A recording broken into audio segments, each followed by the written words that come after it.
In a 120-acre field of corn, a combine can pass back and forth 203 times. And still, Will Bergman would never call this boring. Repetitive, maybe. Combining is kind of fun in general. But never boring.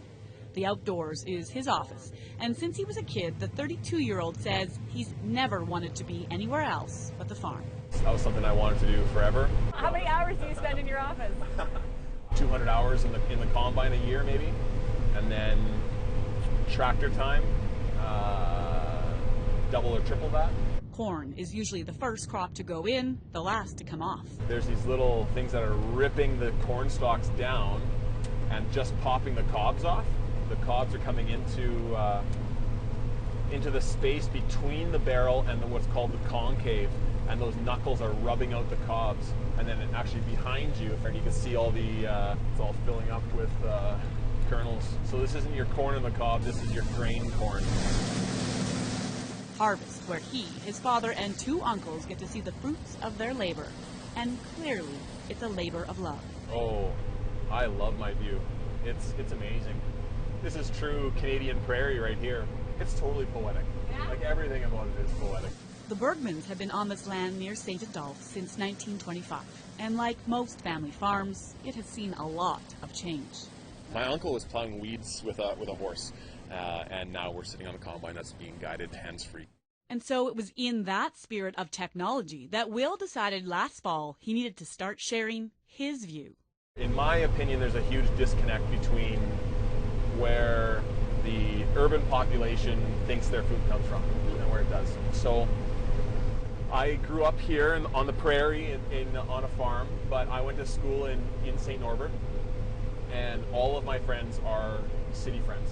I don't have any farm friends. And so I really started experiencing this disconnect with people not knowing where their food comes from. So I took to Facebook, starting to post pictures and videos, and then, Twitter and Instagram and a blog.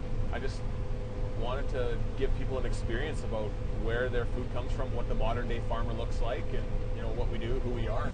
Using 2 GoPros and a drone, Bergman has posted dozens of photos and videos. And they're not just pretty pictures.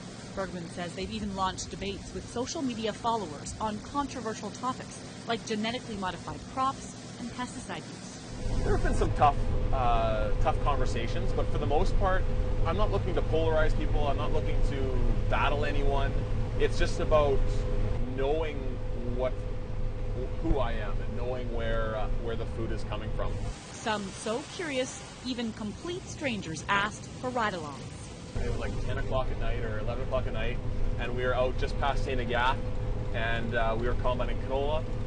Rolled up, it was all dark. He came out and he rode with me for 2 hours and learned all about farming and the combine, and we did a little walk around on the combine and showed him how things worked, and it was his first experience with being on the combine.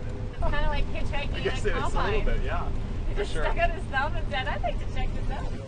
Providing a little food for thought from an office that provides all sorts of views. There's so many perfect nights, though. Sunset after sunset after sunset. And despite all the technology and the stress, time for reflection, too. I have not listened to the radio at all this entire harvest season. Really? How Yeah. come? You know what? Just into it. I've been kind of into the idea of silence. So you're out here on the field, on the prairie, and you're listening to your own thoughts, kind of a thing, and taking it all in. And Is this something you're going to encourage your own children to? I would love to see my kids farm for sure.